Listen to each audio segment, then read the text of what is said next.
दिल्ली के रोहिणी इलाके में आशा किरण शेल्टर होम में हुई करीब 13 बच्चों की मौत के बाद दिल्ली सरकार ने अब मजिस्ट्रियल जांच के आदेश दे दिए हैं। इस बीच बीजेपी नेताओं ने आशा किरण होम का दौरा किया और वहां हालात का जायजा लिया। और दौरे के बाद बीजेपी नेताओं ने वहां बच्चों के लिए किए गए इंतजामों पर नाराजगी जताई। 30 डोरमेट्री है और एक डोरमेट्री में 30 से 35 बच्चे किस पीड़ा में वो रह रहे हैं। मंदबुद्धि के बच्चे हैं, उनकी जो परवरिश करने के लिए वहाँ पर जो आंटी उनको कहते हैं आया आंटी, वही उन बच्चों की माँ है। वहीं बीजेपी महिला मोर्चा की उपाध्यक्ष रेखा गुप्ता ने आरोप लगाया कि शेल्टर होम में बच्चों को खाना नहीं दिया जा रहा और न ही इलाज मुहैया कराया जा रहा है। आशा किरण नाम की इस बिल्डिंग के अंदर जो सैकड़ों बच्चे उनकी देखभाल के नाम पे यहाँ रहते हैं, उनके साथ में प्रशासन ऐसा क्या कर रहा है जो एक के बाद एक वो मौतें हो रही हैं। बच्चों की मौत का मामला सामने आने के बाद दिल्ली सरकार ने मजिस्ट्रेट जांच करने और 48 घंटे के भीतर रिपोर्ट पेश करने के निर्देश दिए। दिल्ली के उत्तर पूर्वी इलाके में स्थित दिल्ली पुलिस कैंप में उस वक्त हड़कंप मच गया जब गाड़ियों के माल गोदाम में भयंकर आग लग गई। आग ऐसी कि सब कुछ तबाह और बर्बाद कर दी। वीडियो में देख सकते हैं कि कैसे आग यहां खड़ी गाड़ियों को राख कर रही है। दरअसल जिस जगह पर आग लगी है वो उत्तर पूर्वी जिले का दिल्ली पुलिस कैंप है। कैंप परिसर में गाड़ियां और बाइक रखी हुई थी जिन्हें पुलिस ने जब्त कर लिया था। लेकिन जब यहां आग लगी तो यहां एक के बाद एक गाड़ियां उस आग की चपेट में आने लगी और फिर आग इतनी भयंकर हो गई कि उसने ज्यादातर गाड़ियों और बाइक को जलाकर राख कर दिया। आनन फानन में दिल्ली पुलिस ने माल गोदाम में लगी भयानक आग की सूचना फायर ब्रिगेड को दी। फायर ब्रिगेड भी फौरन 7 गाड़ियों को लेकर मौके पर पहुंच गई और आग बुझाने के काम में जुट गई। लेकिन आग इतनी विकराल रूप ले चुकी थी कि इस आग को बुझाने में फायर ब्रिगेड कर्मियों के पसीने छूट गए। काफी घंटों की मशक्कत के बाद इस आग पर काबू पाया जा सका, लेकिन तब तक कई गाड़ियां राख हो चुकी थी। और फिलहाल पुलिस इस बात की तफ्तीश में जुटी है कि किसी ने शरारत के तहत ये किया है या फिर किसी साजिश के तहत इस आग को लगाया गया। बॉलीवुड अभिनेता सलमान खान के घर गैलेक्सी अपार्टमेंट के बाहर गोलीबारी मामले में अब एक नया खुलासा हुआ है और इस मामले में लॉरेंस बिश्नोई के भाई अनमोल बिश्नोई और शूटर के बीच हुई बातचीत की चैट सामने आई है। और इस चैट की जानकारी मुंबई पुलिस की क्राइम ब्रांच ने कोर्ट में दाखिल अपनी चार्जशीट में दी है, जिसमें अनमोल बिश्नोई और शूटर विकी गुप्ता के बीच हुई बातचीत के कुछ हिस्सों का जिक्र किया गया है। मुंबई क्राइम ब्रांच ने कोर्ट में चार्जशीट दाखिल की है। उसके मुताबिक गैंगस्टर अनमोल बिश्नोई और शूटर विकी गुप्ता के बीच करीब 9 मिनट तक बातचीत हुई, जिसकी transcript Mumbai police crime branch ने अपनी दाखिल चार्जशीट में कोर्ट को सौंपी है और कहा कि शूटर विकी गुप्ता और अनमोल बिश्नोई की बातचीत के दौरान बार बार किसी मामा का नाम आया। इस दौरान अनमोल बिश्नोई ने शूटर विकी गुप्ता से कहा कि मामा से बातचीत हो चुकी है। मुंबई क्राइम ब्रांच की चार्जशीट के बाद सबसे बड़ा सवाल ये है कि चार्जशीट में जिस मामा का जिक्र किया गया आखिर वो कौन है। यह मामा शूटर का हैंडलर है या फिर शूटर लॉरेंस बिश्नोई को ही मामा बुला रहे हैं। फिलहाल मुंबई पुलिस इस मामा नाम के शख्स की गुत्थी को भी सुलझाने में लगी है। उत्तर प्रदेश के बहराइच में नहर के पास एक के बाद एक 4 सुरंगें मिलने से हड़कंप मच गया। हालांकि ये सुरंग किसने खोदी और क्यों खोदी इसका तो पता नहीं चल पाया, लेकिन जैसे ही इन सुरंगों की जानकारी पास के गांव वालों को मिली वो खौफ में आ गए।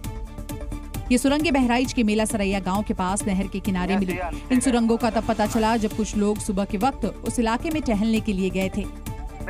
नहर किनारे 4 सुरंगें देखकर लोग हैरान रह गए। सुरंग मिलने की जानकारी तुरंत पुलिस को दी गई, जिसके बाद पुलिस मौके पर पहुंची और छानबीन में जुट गई। सुरंगों को लेकर ग्रामीणों के बीच तरह तरह की चर्चाएं शुरू हो गई। गांव के लोगों ने गहरी सुरंग खोदने के पीछे साजिश की आशंका जताई। हालांकि पुलिस की छानबीन में अभी तक ये पता नहीं चल पाया कि ये सुरंगें आखिर क्यों खोदी गई थी। लेकिन ये सुरंग नहर के इतने पास है कि इससे नहर टूटने का खतरा है और नहर टूटने पर पूरे गांव में पानी घुस जाता है। छत्तीसगढ़ के कांकेर से एक हैरान कर देने वाला मामला सामने आया है। दरअसल कांकेर के विवेकानंद नगर गांव में 2 गायों को पागल कुत्ते ने काट लिया था, लेकिन उन दोनों गायों के कच्चे दूध से बने प्रसाद को पूरे गांव ने खा लिया। लेकिन दोनों गायों की मौत के बाद अब पूरे इलाके में हड़कंप है, जिसके बाद स्वास्थ्य विभाग की ओर से आनन फानन में गांव में शिविर लगाया गया ताकि लोगों को रेबीज का इंजेक्शन लगाया जा सके। इंजेक्शन लगवाने के लिए वहां लोगों का तांता लग गया। गांव भर के लोग वहां इकट्ठा हो गए। जो कच्चा दूध यूज हुआ, जो कि पागल कुत्ता गाय को काटा था, उसी गाय के दूध से प्रसाद बना था। तो यानी फिर यहाँ थोड़ा दहशत का माहौल है, तो इसके लिए वैक्सीनेशन जरूरी है, तो आप वैक्सीन लगवाए बोल। बताया गया कि अब तक 150 से ज्यादा लोगों को रेबीज की वैक्सीन लगाई जा चुकी है। प्रसाद खाने वाले तमाम लोगों की हिस्ट्री खंगाली जा रही है ताकि बचे हुए लोगों को भी इंजेक्शन लगाया जा सके। पश्चिम बंगाल के वर्धमान में जब अतिक्रमण हटाने के लिए बुलडोजर चला तो पूरे इलाके में हड़कंप मच गया। लोग सड़कों पर उतर आए और बुलडोजर एक्शन को रोकने के लिए जोरदार विरोध प्रदर्शन करने लगे और हंगामा करते हुए सड़क पर जमकर बवाल काटा। दरअसल वर्धमान में नगर निगम की टीम अतिक्रमण हटाने पहुंची थी। जैसे ही बुलडोजर का एक्शन शुरू हुआ वैसे ही कार्रवाई के विरोध में जमकर बवाल होने लगा। हंगामे के बीच भी नगर निगम की टीम ने अपना बुलडोजर एक्शन जारी रखा तो वहीं लोग भी भड़कते हुए बुलडोजर को रोकने में जुट गए। इस दौरान लोगों ने प्रशासन के खिलाफ जमकर नारेबाजी भी की। भीड़ को बढ़ता देख नगर निगम की टीम ने प्रदर्शनकारियों को हटने के लिए कहा, लेकिन विरोध कर रहे लोग वहीं डटे रहे। कुछ प्रदर्शनकारी यहां बुलडोजर के आगे ही खड़े हो गए। प्रशासन की कार्रवाई होता देख मौके पर कुछ लोग और दुकानदार जुट गए। विरोध प्रदर्शन में महिलाएं भी शामिल थी। इस दौरान पुलिस टीम और प्रदर्शनकारियों के बीच झड़प हो गई। काफी देर तक सड़क पर हंगामा चलता रहा। विरोध प्रदर्शन देखते हुए मौके पर और पुलिस की टीम बुलाई गई। इस दौरान भारी संख्या में पुलिस बल भी मौजूद था, लेकिन हंगामे के बीच तोड़फोड़ की कार्रवाई लगातार चलती रही। जब जीवन में सब कुछ खत्म होने लगता है तो उस समय भक्ति इंसान को प्रेरणा देती है, लेकिन कुछ लोग ऐसे भी हैं जो लोगों की आस्था का गलत फायदा उठाते हैं। हाल ही में सोशल मीडिया पर एक ऐसे ही बाबा का वीडियो खूब वायरल हो रहा है। इस बाबा का दावा है कि वो बड़ी से बड़ी बीमारियों को चुटकियों में ठीक कर देता है। और ये बाबा मध्य प्रदेश के चित्रकूट में जंगलों के बीचों बीच रहते हैं। इस वीडियो में दिख रहे बाबा का नाम हनुमान दास है। ये बाबा भले ही 8वीं फेल हैं, लेकिन इनके पास सभी लाइलाज बीमारियों की दवा है। इस बाबा के पास दूर दराज से लोग इलाज के लिए आते हैं। ये बाबा अपनी जादुई कैंची से लोगों की पथरी का ऑपरेशन चुटकियों में दूर करने का दावा करते हैं।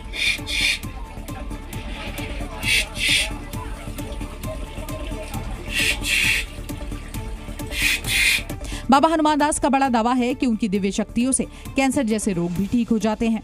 बाबा के पास सभी तरह की बीमारियों को नापने का यंत्र भी है। बाबा अपने स्कैनर से बीमारियों को जान लेते हैं और फिर मरीज को दवा दे देते हैं। आयुर्वेदिक शास्त्र के द्वारा जो कुछ ज्ञान गुरुओं के द्वारा प्राप्त है और जो हम जंगलों में रह करके सीखा है संतों से और शास्त्रों से, उसी आयुर्वेदिक के माध्यम से लोगों को देख करके उसके लक्षण या उसके रोग के विशेष क्या हैं और डॉक्टरों की रिपोर्ट देख करके वही दवा दे देते हैं, लोगों का भला हो जाता है। बाबा हनुमान दास ने जंगल में ही अपनी कुटिया बना ली है और वो वहीं पर लोगों का इलाज करते हैं। उन्होंने दावा किया कि वे दूसरे स्टेज का कैंसर और पथरी की गांठ को भी ठीक कर देते हैं। इलाज कराने के लिए बाबा के पास दूर दराज से लोग पहुंचते हैं।